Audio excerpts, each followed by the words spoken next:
Coming up today on Breeze TV.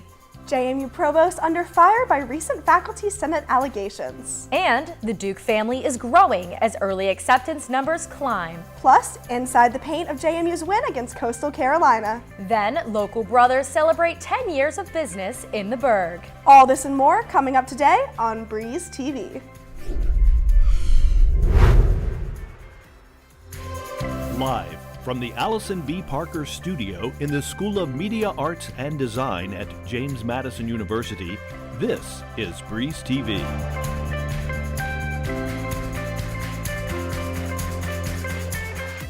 Welcome back to our first episode of Breeze TV this semester. I'm Maggie Rickerby. And I'm Sam Game. The Faculty Senate introduced a resolution of condemnation against Provost Heather Coleman in yesterday's Faculty Senate meeting. The resolution claimed that Coleman, quote, demanded that the authors of a separate resolution be named. The second document was also introduced yesterday and discussed a lack of accountability and transparency during A&P appointments within the Division of Academic Affairs. The Faculty Senate claimed the provost, quote, threatened the authors with, quote, an investigation for libel and breaching confidentiality rules, end quote.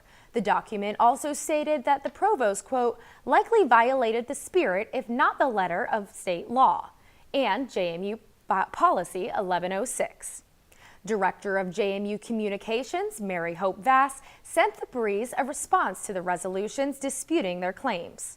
Coleman responded to the introduced resolutions at yesterday's meeting, expressing concerns of a faculty senate not following previously agreed on resolution protocol. It's disappointing and unfortunate that the process we agreed on was not followed in these two instances, and I really worry that this diminishes trust and opportunities for future collaboration. Coleman says she hopes to, quote, move the decision forward together with the Faculty Senate and to, quote, find a better approach, end quote. Go to breezejmu.org for Vass's full statement and more in-depth coverage on this story. 24 Jewish faculty and staff at JMU boycotted a Holocaust-centered lecture series last night in a letter sent to President Alger, obtained by the Breeze. Those faculty and staff say that the boycott happened because the program didn't take into account their ideas. They went on to say that planning of the program, quote, disrespected and disparaged Jewish individuals, dismissed Jewish participation, and failed to reflect the inclusive values that JMU purports to foster, end quote. As a response, the Breeze received a statement from Malika Carter-Hoyt, the Vice President of Diversity, Equity, and Inclusion and the university's Chief Diversity Officer. She said the speakers were chosen by recommendations and, quote, committee members were selected based on substantive expertise and commitment to the creation of an event that properly marks the occasion. No one was included or excluded explicitly based on a particular protected characteristic. She has also said she reached out to the authors of the letter to learn more about the situation. Carter-Hoyt's full statement on the entire letter and in-depth article on the controversy can be located on stands and at the Breeze's website. As the final semester for the class of 2023 gets underway, JMU is already looking forward to a new group of students, the class of 2027. Reporter Alexa Bonilla dove into the story behind the biggest applicant pool so far. This upcoming freshman class has exceeded previous early action acceptance rates. Provost Heather Coleman, in a public Zoom meeting, said that they saw a 64% increase since 2021. Melinda Wood, the director of admissions, spoke about the incentives early action gives to prospective students. They want their decision. They want to be able to visit campus. They want to be able to look at scholarships and financial aid offers and make their decision by May 1st. Wood said that JMU is also seeing a more diverse applicant pool. In the past year, there has been an increase in applications from first-generation and international students, as well as students of color. That is attributed to the Common application because the Common App was designed to reduce barriers for students. Although more students are being accepted, it does not mean that JMU is lowering their expectations for applicants. We are not compromising our academic standards to be able to admit those students in early action. A current student says that applying early action was the right decision. I would say it was definitely worth it because, again, you were given more time to decide if you did want to go to JMU or not. After her visit, a newly committed Duke knew JMU was the school for her. There's just something about, like, the second you step on that campus, it's like, this is it. This is the place that I want to be. Reporting for Breeze TV, I'm Alexa Bonilla. More digital ordering kiosks were rolled out by the JMU Dining Services. The kiosks have expanded to Freshens and Steak and Shake. More options were also added to dining halls across campus, increasing the choices for allergen-friendly, gluten-free, vegetarian, and vegan food. JMU Dining Marketing Manager Jenna Maroney said in a statement, quote, "The kiosks have allowed us to streamline the entire ordering and payment process, allowing our guests to use their time more wisely. Instead of waiting in line, guests can be seated while they wait. It also improves our speed of service. Additionally, while the use of this technology doesn't replace an in-person experience, overall, we found it's improved guest satisfaction," end quote.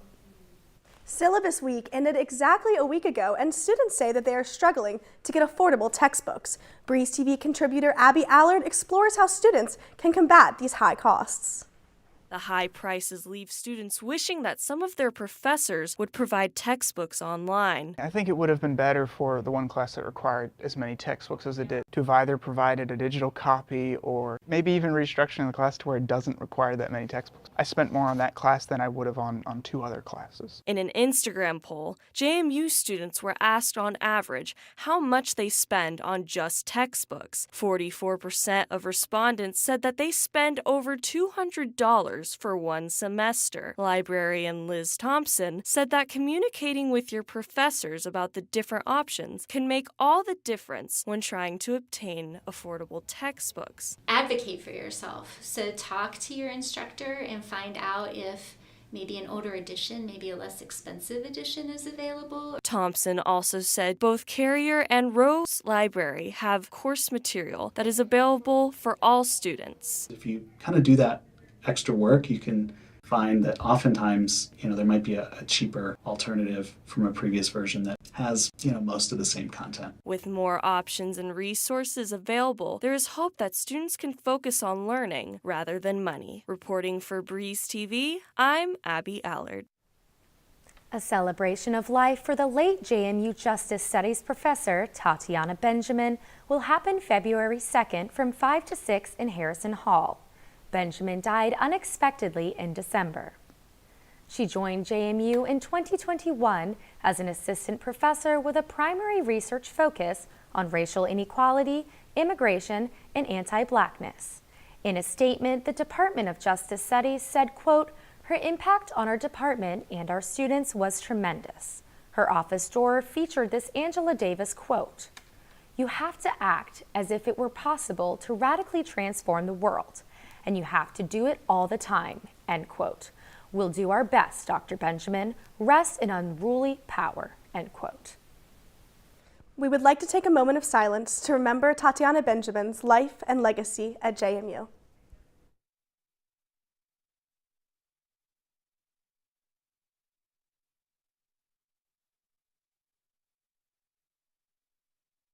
Bojangles, Cajun filet biscuit. For breakfast, lunch, or dinner, nothing compares to our signature Cajun spiced chicken breast filet on a made-from-scratch buttermilk biscuit. Breakfast so good, we serve it all day. Get the best chicken biscuit, the one, the only Cajun filet biscuit. For a limited time, get 2 Cajun filet biscuits for just $5. Bojangles, it's bow time. The one. The only Bojangles Cajun Filet Biscuit. Nothing compares to our signature Cajun spiced chicken breast filet on a made-from-scratch buttermilk biscuit.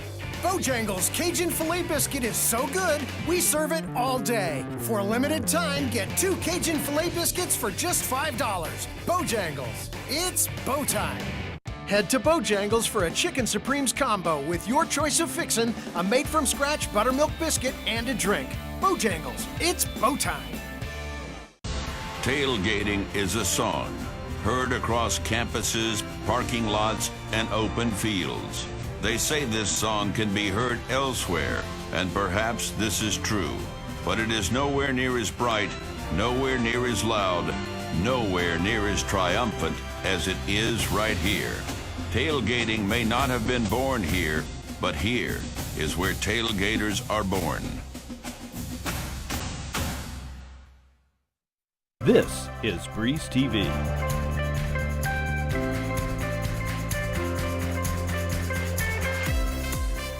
Welcome back to Breeze TV. Kicking off sports, our Assistant News Director, Moses Harris, is at Centerra Park. Moses, what do you have for us? Thank you guys for coming to me. I'm currently at Centerra Park, and today the Dukes are JMU Dukes are at Virginia Military Institute. The meet started off at 1 p.m. and so far they're off to a hot start, with leader Jordan Henderson, a sophomore, going away with 8.68 second 100 meter in the heated hurdles. And so far they're looking good, with our senior Aaron Babashak and senior Rachel Lloyd looking good so far too. Rachel Lloyd today so far has had a pole vault record of 9.8 meters, and Aaron Babashak led the way with 9.76 meters. So we're looking good and looking hot. Our first meet this year is April 15th here at Centerra Park. So hope to see you there, Dukes. Back to the studio.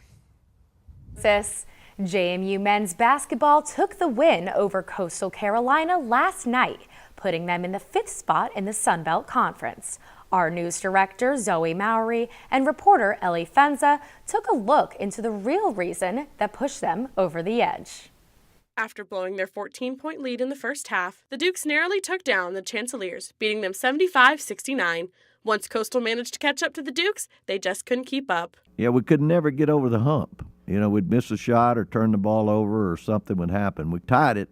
But that's a bit, and we had opportunities to go ahead, but we just couldn't get over the hump. JMU and Coastal were neck and neck for the second half of the game. Head coach Mark Byington said his team didn't play their best. However, he said he only had this one message for them. There wasn't a lot of beauty in a lot of parts of that game, but we found a way, whether it's a defense, a stop, scored just enough, or did just enough. Byington says a major factor behind the win was the crowd. The whole fan base was positive and kept staying with us and almost wouldn't let our guys get down, that's a home court advantage. You know, when it's loud like that and they believe in us and they're cheering for us. Even the players could feel the spirit of the Dukes. We had the fans on our side as well. They kind of gave us the energy in the second half, also in the beginning of the game.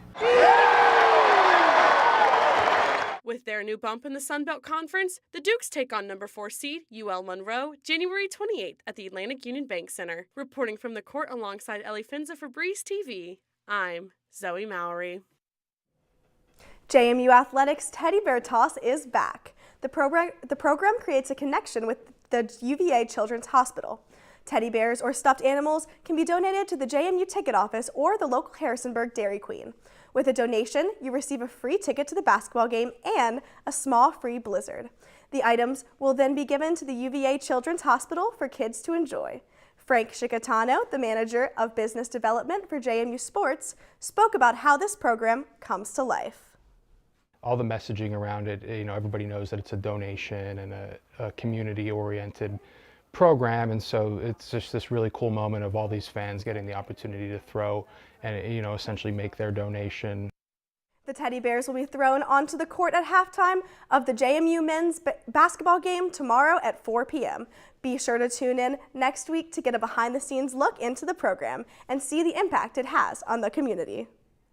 Sports reporter Eric Shellhouse is in the studio for the latest in JMU sports. What do you have for us, Eric? Thanks, Sam. Swim and Dive celebrated a senior send-off last Saturday during their final home meet against the Naval Swimming Academy.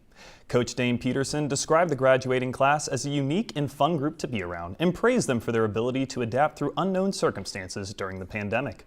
He says he held a great amount of trust in them to echo his message to underclassmen and salutes their ability to uphold team pillars. They each have different strengths and weaknesses based on their personalities, and I think they did a really good job early on, before they were seniors, kind of knowing and acknowledging what their strengths and weaknesses are so they knew what roles to serve the team in. calling them a very well accomplished group. In and out of the pool, he's looking forward to seeing them grow during this exciting and special time in their lives. Their next meet will be in Charlottesville on February 3rd at the UVA Invitational.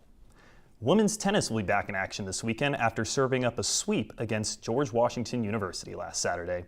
The 7-0 victory evened their record on the season at 1-1. They'll look to ride the momentum as they take on the Richmond Spiders at home Sunday at 1 p.m. before departing on a 9-game road trip.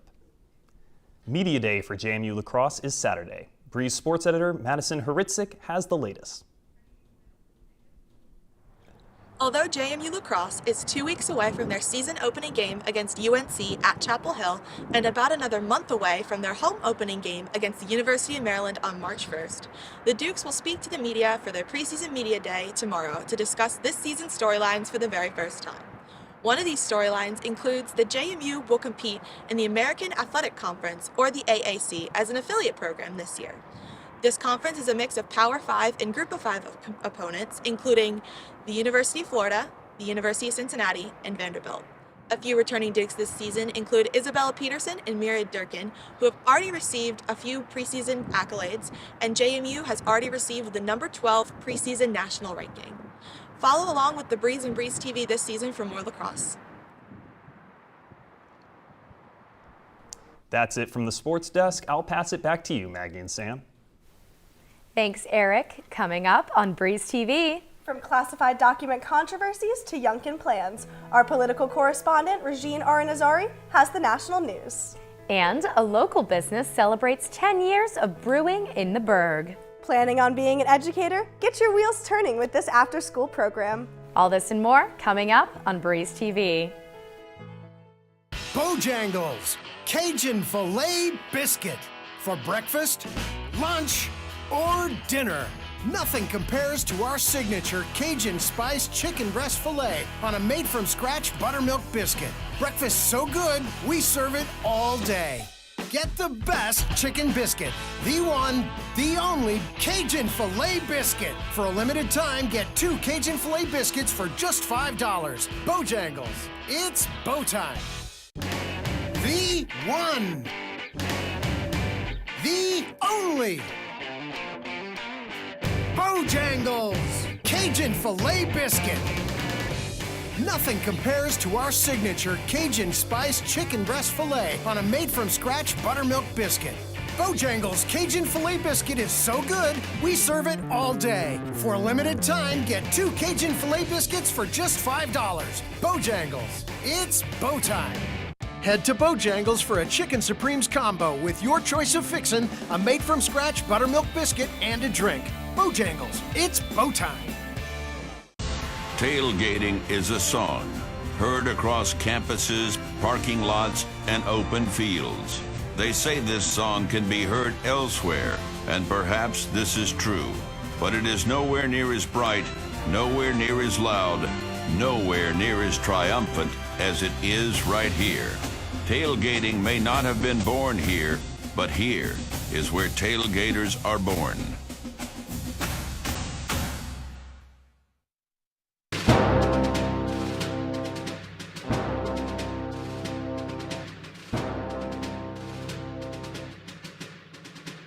Good afternoon, JMU. I'm Regine Aranazari, and this is Breeze TV Politics.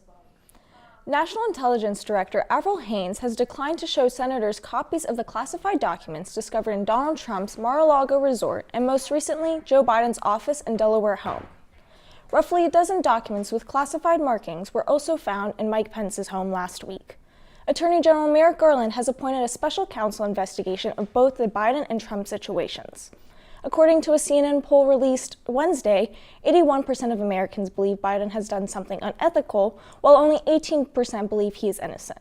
However, the controversy has had little effect on Biden's current approval rating of 45% compared to 46% in December. Virginia Senate Democrats defeated a series of bills that would limit abortion access in the Commonwealth yesterday, including a 15-week ban that was a key campaign goal for Governor Glenn Youngkin in 2021. This news comes 2 days after Democrats also shut down Youngkin's proposed tax cut bill of $1 billion. Last year, the General Assembly agreed on a $4 billion tax cut package. However, Democrats fear reducing state revenue could be consequential with a looming recession. In other Commonwealth news, Glenn Youngkin has withdrawn Virginia's bid for a Ford electric vehicle battery plant upon fears that Ford's partnership with a Chinese company is a, quote, Trojan horse for the Chinese Communist Party, end quote. Youngkin, who is considering a 2024 presidential bid, believes involvement with the company undermines the Inflation Reduction Act to limit dependence on China for battery materials. And now for a Madison market update.